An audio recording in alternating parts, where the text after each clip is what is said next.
So I know a couple other people have joined. What we're going to do now is do a little 2-minute introduction of yourself, your organization, and anything you want to comment about creative economy or the intersection of arts and technology. Paul, you're first up on my screen, so tag, you're it. Well, thank you, Sandy. It's quite an honor to be first up on the screen. Usually it's closing the show out, but I'll try and lead us off. My name is Paul Stoltz. I am the marketing manager at Scott Family Museum. I'm a former educator and helped build a program at Bentonville Schools called an Ignite program, which helped put students into professional learning situations that are real and relevant for them. I've always had a real interest in the arts and science and how they intersect. I firmly believe that a strong cultural arts center in every community is also really important for the quality of life in that community. And I think quality of life leads to workforce development.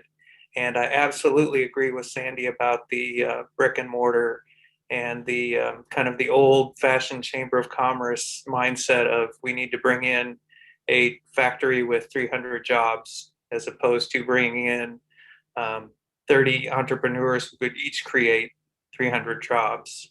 And I think the creative economy is a way to help build that. Thank you, sir. Well put. And yeah, the creative economy, your perspective from an educator is going to be interesting in the conversation coming up a little bit later too. Peggy, you're next up on my screen, so your turn.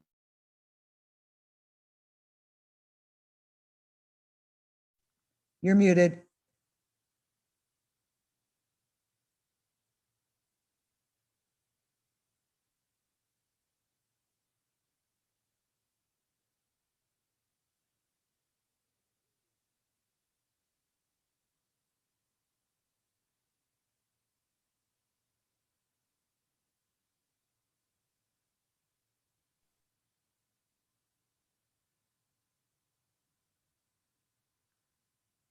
While we're waiting for Peggy, let's go ahead and Alicia, do you want to give us a little bit about yourself? I'm so sorry. My screen went to a totally different place. Can you hear me now? Yes. I don't know. The screen just went weird on me. Anyway, I'm Peggy Kelgard. I am the current president of the board of directors for the Writers Colony at Dairy Hollow in Eureka Springs. I'm the past executive director for the Eureka Springs School of the Arts. The Writers Colony, just to let you know what we are, a little short, little brief thing here, is that it's a nonprofit residency program for writers here in Eureka Springs. Our buildings are nestled in this beautiful wooded setting, but within walking distance to downtown. Writers from across the US and foreign countries stay in our 8 private suites in 2 adjacent houses. We also host conferences and retreats for writers groups and schools and provide meeting space for local writers groups and book clubs. In addition, we offer workshops and other literacy programming, and we collaborate with regional nonprofit, community, and business organizations on creative events. So this is right up our alley. We are very interested in this. Fabulous. Thank you very much. That's good. Alicia, now it's your turn. Okay, well, I'm Alicia Contreras-Springer, and I am founder and president of Reggio Baby Sensory Toys out of Bentonville, Arkansas. Small business owner, still figuring out how to run it. But my background's in education. I have my master's in early childhood education, did my undergraduate work in interdisciplinary arts and art history. So I'm an artist turned educator, turned back to artist and entrepreneur. Very interested in the interface of the economy and intersection of arts and technology, because being a person who makes handmade things that are sensory toys, so like very much need to be face-to-face interaction, but I function almost solely online as an online retailer. It's really important for networking and visibility. And really, I'm very interested in seeing this like kind of one site where multiple institutions and artists and opportunities are listed in one place. It makes it a lot easier to network, not only as an artist, but as an organization and educator as well. That's me. Great, thank you. That's one of the things that's coming up in our focus groups, the theme, the desire to connect all across the state. And that's going to be critical. We've already seen some synergy and some collaborations and partnerships already happen from just the conversations in the focus group. So we hope that happens from you guys. Matthew, you're up next on my screen. Hi, I'm Matt Mears. I'm coming from Northwest Arkansas Community College. We have a brand new building that is the Integrated Design Lab. So we've integrated basically reimagining the Bauhaus education movement, where we have art, construction, and also computer-aided drafting all in one roof. And we are reaching out to different partners to really innovate the way we kind of empower students through art and technology using different processes and hybrid models to solve problems in the community through design. And we are already making an impact in the region where students go out and find problems to solve and collaborate within the classroom and come up with solutions to implement them. And so we're going to be doing more of that in the future. But yes, partnerships with both Cash and let's see, the Center for Art and Education in Van Buren. Those are two of the ones that we've started with, but we have got a lot of capacity in our new building for wood fabrication, metal fabrication, concrete forming, ceramics, painting, drawing. All of that is brand new and online, ready to go. We opened up in 2019. Of course, COVID took a little bit of momentum out of our sales, but we are getting back in there. But if you're ever in the neighborhood, I invite you to come see the new art building that's on our main campus in Bentonville. But yeah, I'm very excited to see what kind of impact we can make in the region. Perfect. That's the point. Kristy, you are up next. So hi, I'm Kristy Dyer. I actually have a bachelor's in graphic design, MFA in fine arts that I got from Fayetteville. I used to be the director of visual arts at the Art Center of the Ozarks in Springdale. Years ago, did that. But right now, I currently am the art instructor at Arkansas State University in Mountain Home. So I love the potential of having a database, specifically with artist information. That way I could use it in my classroom to include Arkansas artists when we look at any bit of art history that we're going to study. So I love the potential of that. So I'm just excited to see what y'all are going to do. Thanks for having me. Thank you. David?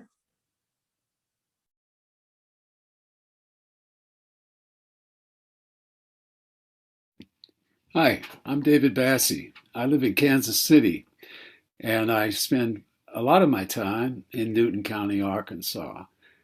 Cynthia Dollard is my partner. She is a teacher at North Ark, and she's also a teacher at OCT. And she does a lot of online teaching, and she also is the director of Buffalo River Arts, and I'm the president of Buffalo River Arts. We have a nice board. Everyone lives in Newton County except for me. But I spend a lot of time there, and I also have my own business up here, which is arts related. We create radio for nonprofits across the country. So in this little room in my house, which is a mud room basically, that I've turned into a recording studio, I present jazz programming to more than 50 stations.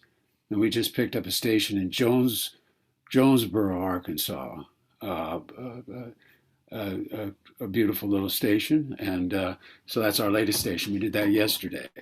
But I see the connection between arts and technology on a daily basis. I'm a lifelong musician. My radio show can be found at my name, David, BASSE.com.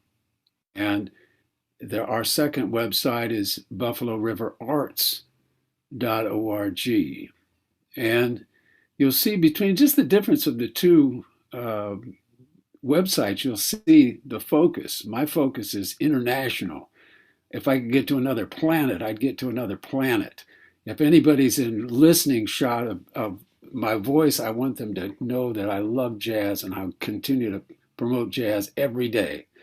And that's what I want to do with Buffalo River Arts. And so it's a little harder with a town full of, 450 people in Jasper, Arkansas, the largest town that's anywhere near our organization, and 3 million people in the Kansas City metro area. So my focus is to spread this information out. What's happened with our organization is we've done a couple of festivals. We do, in the summertime, we do arts programs in the schools that bring a school lunch program and the arts to underprivileged kids in the area. And we've also put together a 40-acre parcel that is on the top of the highest point, about 6 miles south of Jasper, Arkansas, on Highway 7. A beautiful place, and a beautiful view of the valley there and so on. And all of the people that are involved in this have bequeathed their land to Buffalo River Arts. So it's an ongoing process of free-thinking arts people in Newton County, Arkansas, that plan to be around for a long time, hundreds of years if possible. So arts and technology mixed together. When I saw that, I was like, oh, I'm going to do this survey right away. And the others on our group was like, well, we'll just see what it is. And then I'm like, no, we absolutely have to do that. And so I'm so glad I'm here and so glad to meet you all and see you face to face. And bravo, let's go. Okay, thank you. Well, first of all, I moved to Eureka Springs from Kansas City, so we have something in common there. And if you want to go to another planet, you can. Oh, so did Aaron. Yeah, you went to the Art Institute, didn't you, Aaron? Yeah, that's what I thought. I did, and so did Alicia. Actually, that's how I met Alicia and Zach Springer. Was Kansas City Art Institute as well. So very good, very good. See, small world and connections already. That's why we love the arts. I was just going to say, if you want to go to another planet, David, you need to hook up with Richard Branson. He's starting to do that now. Donna, you are next. All right, thank you. I'm Donna Graham, and I work with the University of Arkansas under the Office of Economic Development with the Corporate and Foundation Relations team. And I've been working for the university since 2013, but just took on this newly created role in April. And my job title is Director of Industry and Community Engagement. And so I am assigned to focus on Central Arkansas, but I have a counterpart, Meredith Atkins, who's also focusing on Northwest Arkansas. And our charge is to go out and just facilitate more industry engagement between Arkansas companies and the U of A.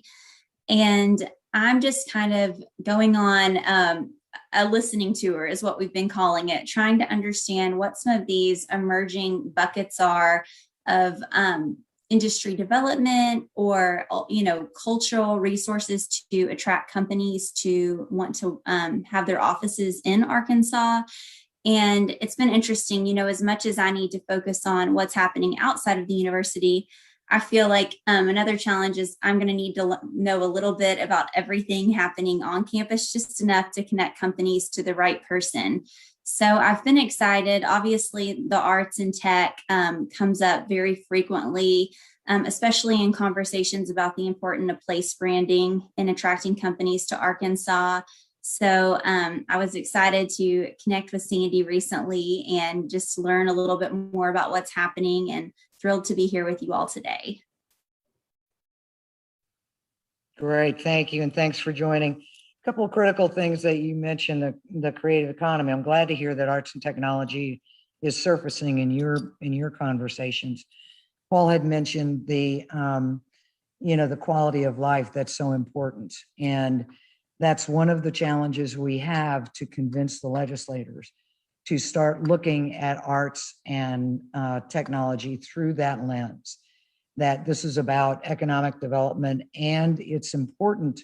One of our hot buttons at Arkansans for the Arts is we're losing too much talent in Arkansas. We're not retaining them. We're training them. We've got tremendous schools and curriculum and opportunities. We did a small survey with UCA about a year ago of graduating students, and 56% of them said they had to leave the state to find an opportunity. We lost one of our interns at Arkansans for the Arts who couldn't find a job, and she was phenomenal. She went back home to Memphis. So we want to stop that erosion. We want to focus on retaining, attracting, and retraining people here to keep our talent bank and our brain trust. So that's another priority we have, because we've got phenomenal things happening at the school level and the education level. Mr. Dean, you are up next. Mr. Dean, okay. I guess I'll dive right into this. I'm Sam Dean. Hello, everyone. I am 30 feet away from Paul Stoltz, just down here at the Scott Family Museum. So I'll go quickly. Just hi, Paul. I feel like because we during COVID time, we actually rarely get to see each other, even though we work at the same place. If you haven't been to the museum, we're actually, I just used this yesterday working with educators from Neosho School District. We're doing some rethinking about turning one of their schools into a STEAM academy. And one of the things we were talking a lot about is that this idea of technology, a computer as a paintbrush. That was a paper written by Mitch Resnick out of MIT Media Lab years ago. And so if I think about technology and I think about arts, we really think about, I think one of the things we're interested in is how is technology used as a creative tool of expression, not as something you learn, like you need to learn Brussels sprouts. You need to learn coding, not because it's just good for you, but because technology enables you to do other things. And whether it's purely digital or whether it's new tools of technology, using CNC routers, using 3D printing, thinking about developing actual new technology tools to be used for creative purposes, we think this is a frontier. We really like to exist at the edges of the and world, right? That you can really enjoy science and you can enjoy art. In fact, the first hands-on science center in the US, the Exploratorium, I got to work there for a little bit, was founded as a museum of science, art, and human perception. People remember the science part, but the art part. So we're really interested in this integrated world. I think number two, we're interested in technology as a communication tool, as it helps us gather community in different ways. So not only is it a creative tool, but it's something that helps us think about community in a different way. And what does that enable us to do? We were just meeting earlier with the founder of the Wonderful Idea Company, who was relocated to Germany, doing a book club today, actually reading Mitch Resnick's, one of his books. So it's a creative tool, it's a community tool. And the last one is as a business development tool.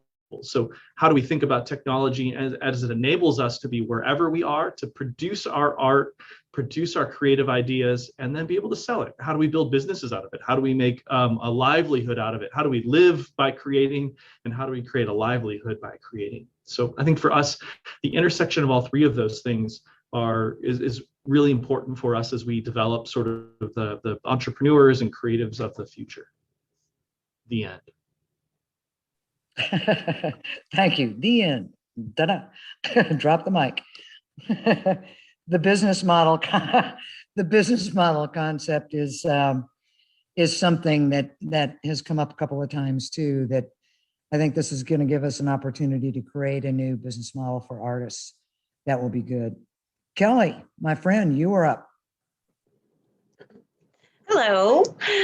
So I'm so excited to be a part of this today. I really appreciate the invitation and was glad to do the survey and getting to hear so much from what other people are doing. I am Kelly Mcdonough. I am with the Eureka Springs School of the Arts. We are a school of art and craft just outside of Eureka Springs, Arkansas. We have hands-on workshops year-round that range from 1 to 5 days. So these are sort of your continuing education workshops. Art camp for grown-ups is what I say a lot of the times that we do. And we have a 50-acre campus with 7 dedicated teaching studios. We also have recently added 4 on-site duplex cottages for our visiting instructors, and in order to enable us to reimagine and build a really robust artist residency program at ARftA. So we're very excited about that. We offer workshops in just about everything you can imagine in terms of art and craft.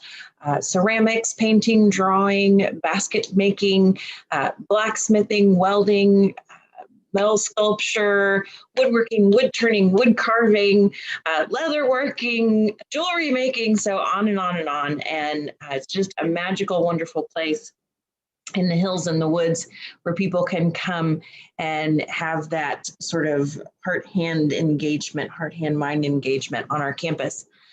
For us, we are so much about that engagement with your hands and with others in making things and the power of that. And so technology is really important to us, of course, as a communication tool, and then also more recently as a way to expand and deliver our programming to a wider audience in ways that, certainly weren't possible when the school was founded. But more and more, that is a part of our programming, online programming, that we sort of had to learn how to do that during COVID. And then now it's really become an important and valuable permanent part of what we're going to be doing forever. So really, I am so excited to be a part of this. We definitely see our school as a major important part of quality of life for our community and quality of life for all who participate. We have about half of our audience is from this area, Northwest Arkansas and Eureka, and about half of our audience comes from all across the country where people travel, across the nation to come and take workshops with us, and same with our instructors.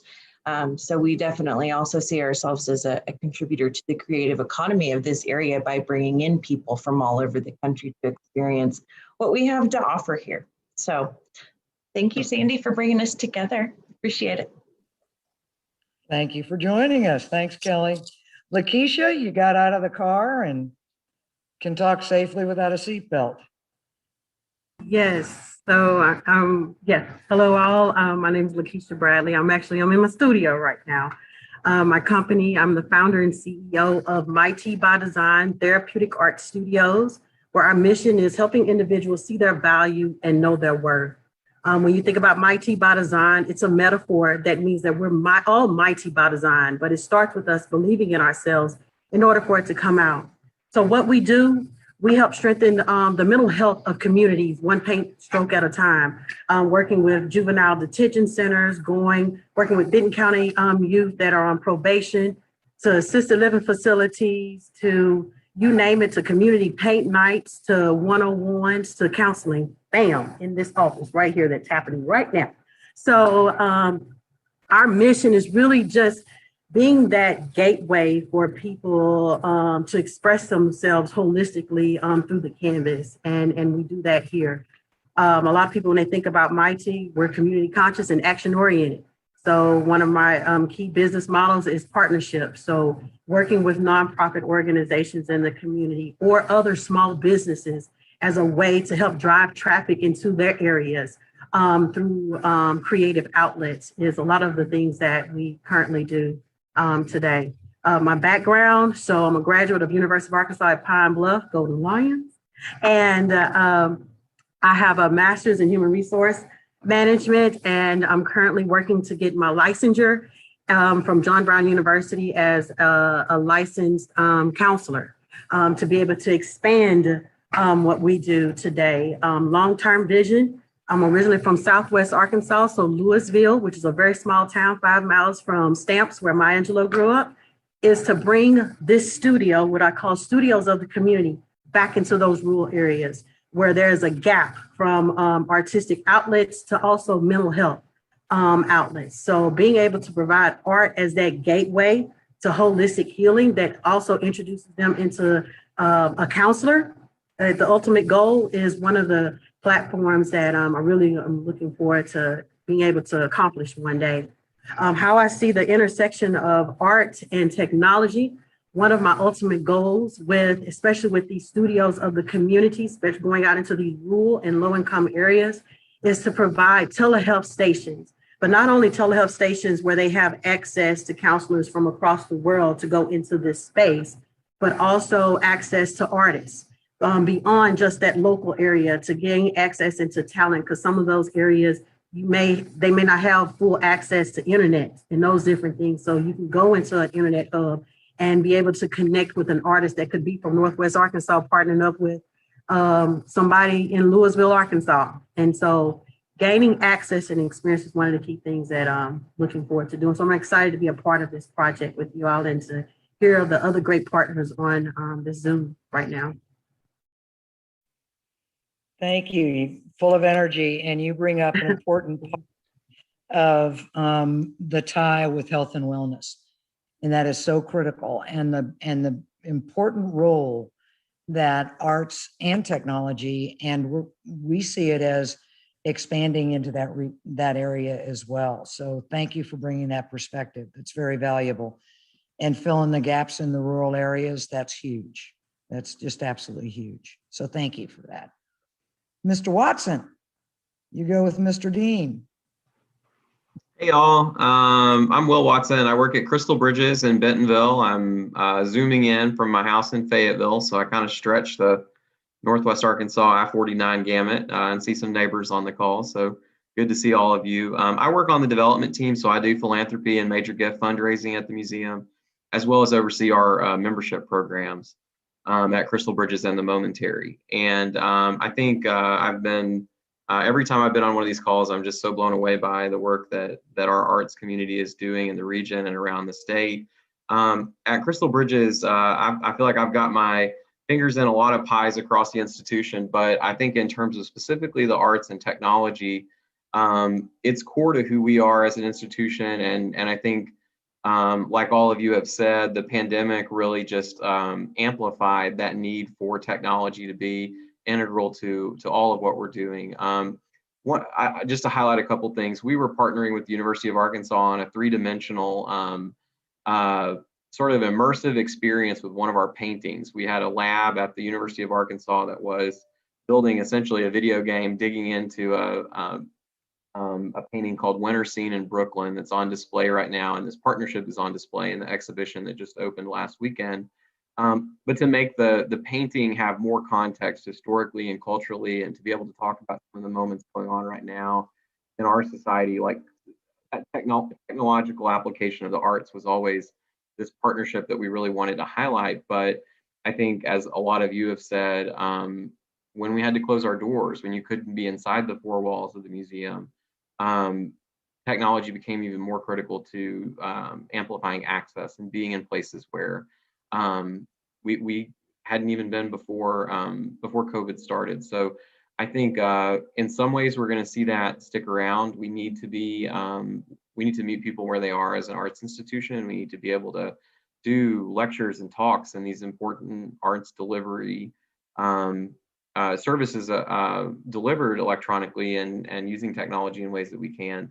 I think in answering the survey questions, thinking about what are those hindrances, you know, I don't have a very strong filter, and so I'm not going to list like financial resources as something that's a hindrance. I'm very well aware in terms of privilege and in terms of where we sit in Northwest Arkansas that financial resources aren't the same limitation in this corner always that they are in other parts of the state.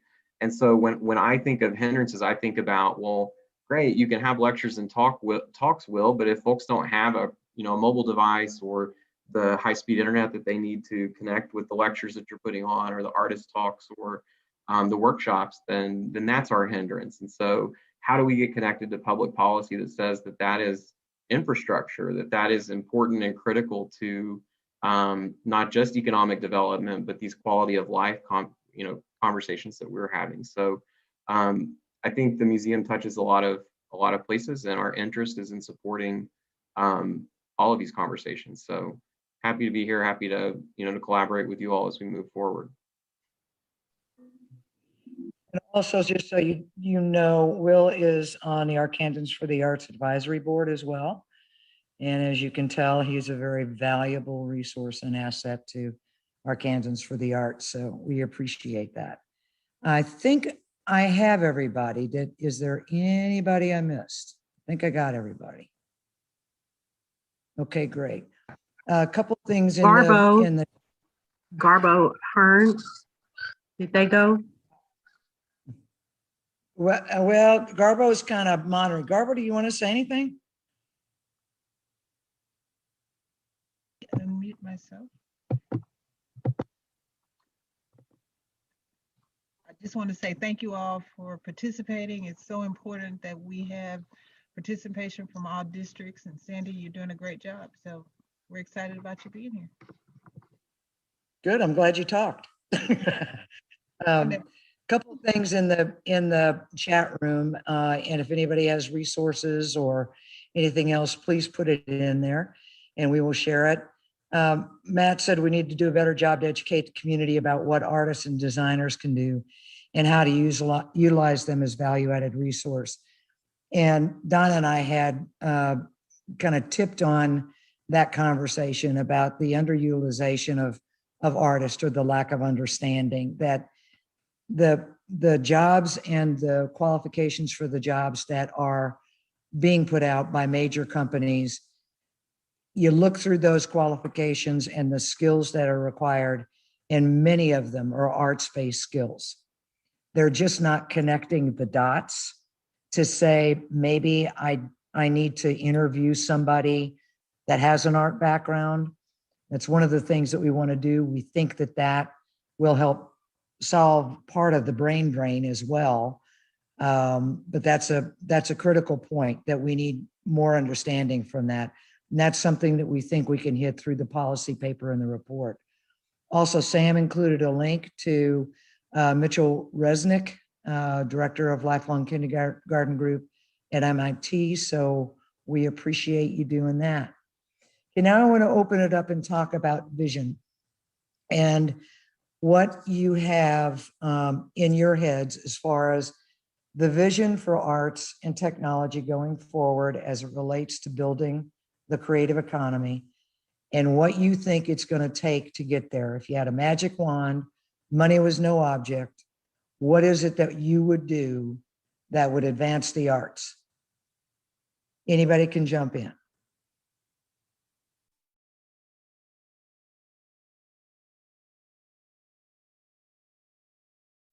I think that Will had a really great point about access to high-speed internet being essential infrastructure. That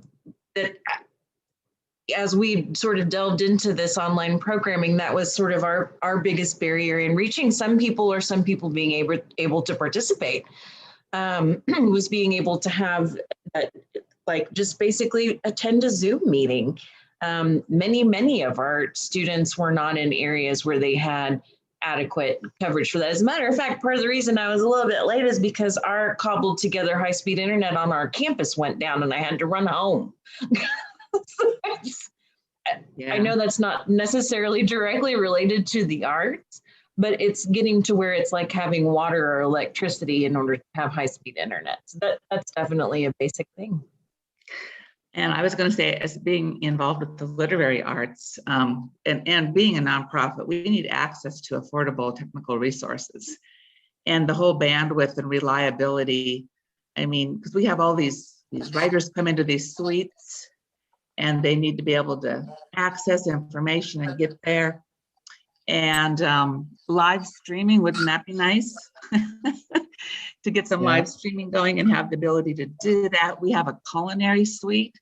And wouldn't it be great if we could get video teleconferencing in there and take photographs of these chefs cooking in that kitchen, and then I'm not even touching on the need to update websites so that they're mobile, they're friendly with iPhones, and so those are the things we think about a lot. One of the visions that we have at NWAC for the Integrated Design Lab is that it becomes a makerspace so that the community could come in and use our technology, use the wood shop, CNC router, 3D printer, laser cutter. We have wood lathes, welders, and we keep expanding that. But ideally is that we'll have partnerships with people to monitor the shops so they could be a resource for answering questions, but also come up with some kind of a fee that is as low cost as possible, if not zero, that people can come in and use our space to do their own projects, even store the materials there. We have a very large outdoor fabrication area that can also be used for project storage. So one of the biggest barriers, especially for newly emerging artists, is studio space. You know, I'm a sculptor. I have some tools at home, but if I want to do a big project, you know, I got to find a space. I got to find the tools, and it's really hard to manage great visions if you don't have the great space and capacity to match it. And so that's one of the things that we want to do is not only train artists how to use all these tools, but then open up our really great capacity and tools on hand so that people come in on nights and weekends and use the space. And so if you don't have a studio, we can be the studio.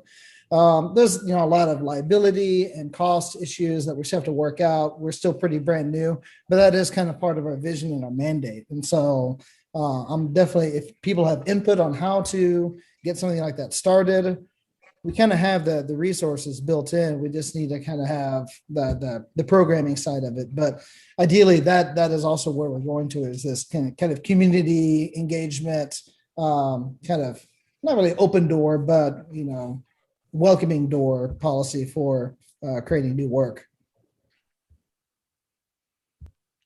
Yeah, the shared space is becoming, I think, critical. And, you know, there are so many, I drive around different places and there's so many vacant buildings and vacant storefronts that you just kind of want to say, even if it's temporary, even if you're still trying to rent this or sell it, can you temporarily, you know, turn it into a mini studio or a maker space or something along those lines? That would help a lot if we could get that going across the state, a whole lot. And Ask something you a that, question. if I can just ask, this is kind of a question, but it's kind of so it occurs to me after what Mr. Mears was saying, you know, really, when we use the word technology now, and that brings to mind digital technology, electronic technology, but really there, I think is need for the sort of like integration of how we think about, you know, something like a wood lathe was incredibly advanced technology that has grown and become more and more advanced over time. So it's that integration of not just, you know, what we think of as the cutting edge technology today, but bringing back in and sort of backfilling that huge gap that most people have coming out of traditional education, of all of those technologies that kind of brought us to basically an industrialized society today, machine technology and all of those other things as a basis for society, hands-on technology that we're kind of losing that connection with. And then using our digital technology to push that back to the forefront as well. Can I build on what Matthew and Kelly were saying? Because I also think I think there are things that advance folks who are professional in the arts and in technology. There are folks who are kind of like mid-range. But actually on the access side, like finding out whether you have an identity as someone who might be interested in learning about arts and technology. I feel like sometimes I'm in a junior high dance where we've got like the group of technology people who are over here and they have their meetings, and we have a group of folks who are in arts world and folks who are interested in science world. And it's like, I always just wonder, like, what are those cross bridges? I think Paul sort of mentioned this as well. Like some of the coolest welders I know are actually really amazing artists in the Bay Area. And it's like, where are the moments where folks are crossover? And I know the Integrated Design Lab has that built into its sort of Bauhaus philosophy. So like, what are the mixers? What are the things that actually jostle up the nutrients and sort of let people try on something before they commit to a 6-week course, or before they, you just don't know what you don't know until you get exposed to it. So how do we get exposure and access at the front end, whether you're young in childhood age, or whether you're, a 48-year-old person who's just sort of like, I have never used a jointer, and I really want to use a jointer. So I'm going to ask you, Matthew, can I come over and use your jointer over there? I saw Ray Taylor do a great presentation on that just this morning. Okay, the end. Sorry. I love your point of you not knowing what you don't know.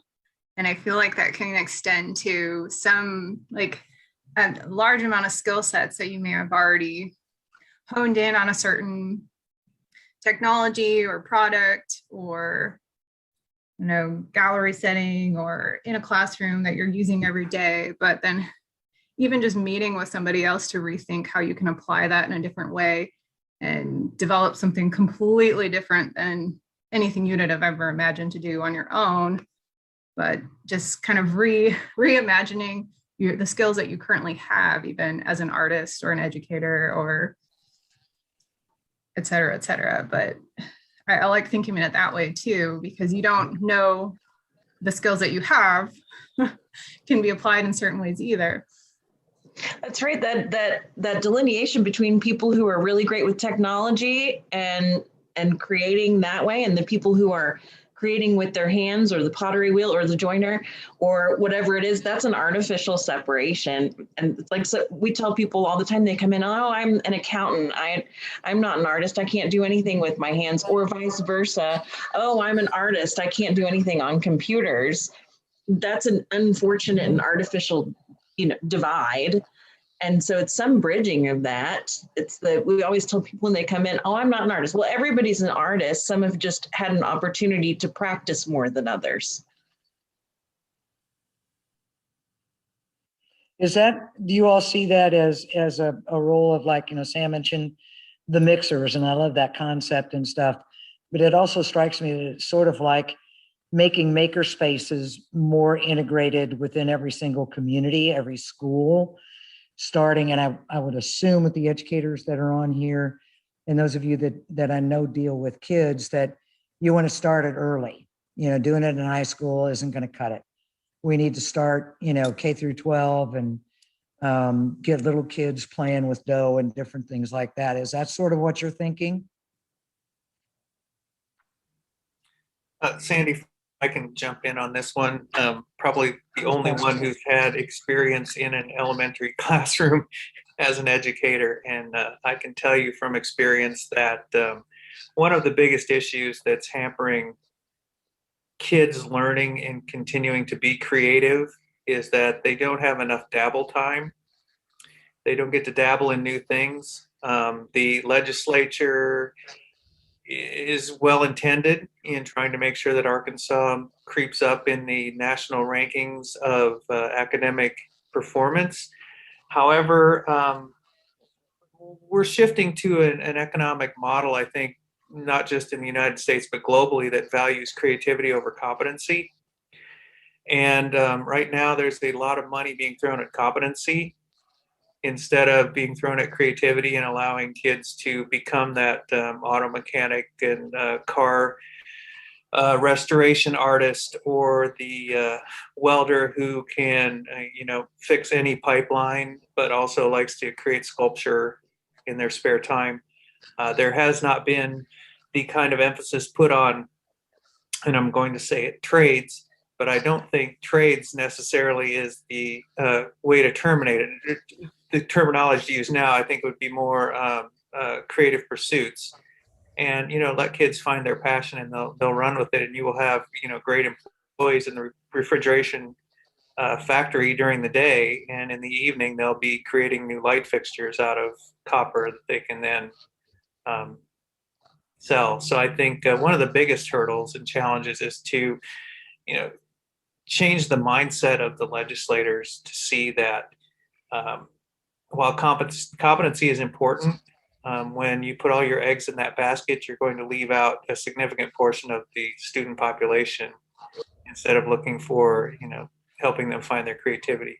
If I can have one more second, I have a story about a student that I had myself who I used to do something called Genius Day on Fridays, where they could do any project they wanted.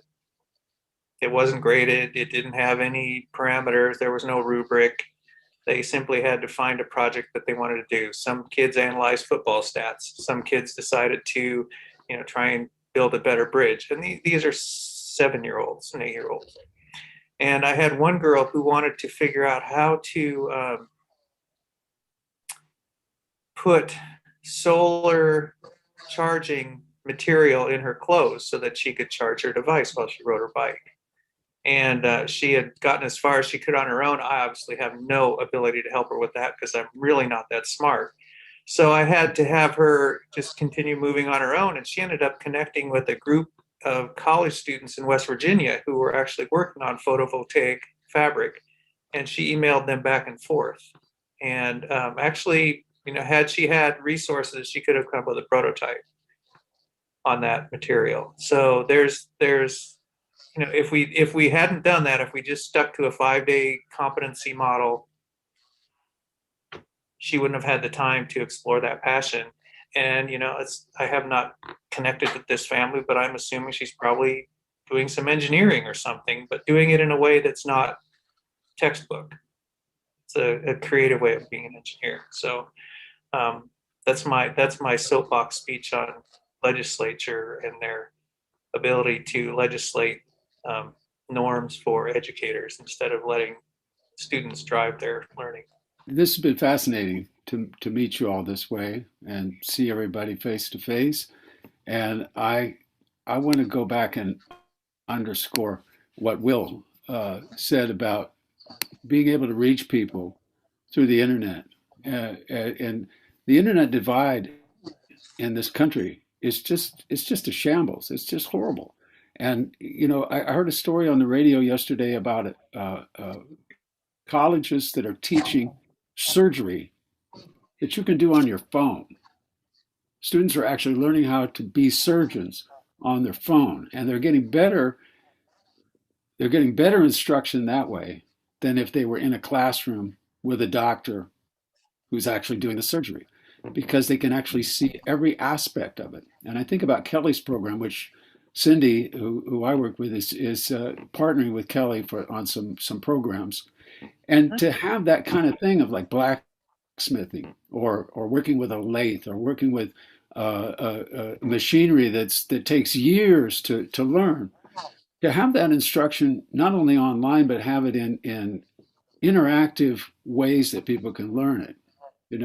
I come from I've been a musician all my life. But getting into radio and doing what I do has been a complete career change for me. And to explain this, the only person I was able to explain it to in Newton County was to an 8-year-old who was telling me how I could get the coolest internet in Newton County, because I can't do my work in Newton County. They have in Newton County, the best internet is, I can upload my shows in 24 minutes in Kansas City. It takes maybe 24 hours, in Newton County, Arkansas. And it's not just in Arkansas, it's all across the country. If you live in a rural setting and you don't have high-speed internet, or you have a lukewarm high-speed internet, you can't do a program like Will's creating at Crystal Bridges. And that's a shame, because those programs are important to people. And to see how a painting works from the inside by the artist and seeing how that just pushes the game way, way further. So the main thing is just getting internet access for everybody in this country immediately, in my mind. Thank you. I think you're right. Thank you. Thank you very much. Maybe we should be doing focus groups with 8-year-olds. Sounds like that might be what we need to do. It'd be fun. In fact, we might try that if we have some spare time. Anyone else have anything else to say before or suggest before we close? Lakeisha? I was actually going to call that out.